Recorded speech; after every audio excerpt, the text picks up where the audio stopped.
আসসালামু আলাইকুম প্রিয় নবীন ইঞ্জিনিয়ার ভাইয়েরা। আজকে আমি আপনাদের মাঝে রান্নাঘরের কাউন্টার স্ল্যাব অথবা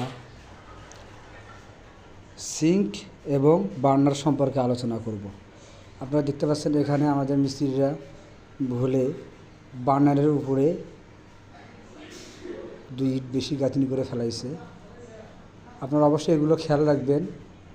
যেখানে আপনার বার্নার হবে সেখানে ড্রয়িং অনুযায়ী নির্দিষ্ট হাইটে রেখে ঢালাই দিবেন, তারপর ইটের গাঁথনি করবেন, ঢালাইয়ের উপরে ইটের গাঁথনি করবেন। এবং যেখানে সিঙ্ক হবে সেখানে সিঙ্ক পর্যন্ত গাঁথনি করে তারপর ঢালাই দিবেন, তারপর ঢালাইয়ের উপর গাঁথনি করবেন। তাহলে আপনাদের সাপোর্ট ভালো পাবে এবং কাউন্টার স্ল্যাব মজবুত হবে। আজকে বিষয়টি আপনারা ভালো করে খেয়াল রাখবেন এবং যারা নতুন তারা সবাই একে অপরকে শেয়ার করবেন। ধন্যবাদ। এবং নির্দিষ্ট হাইট ড্রয়িং অনুযায়ী আমার এখানে 26 ইঞ্চি আছে বার্নারের এবং সিঙ্ক আছে 33 টপ।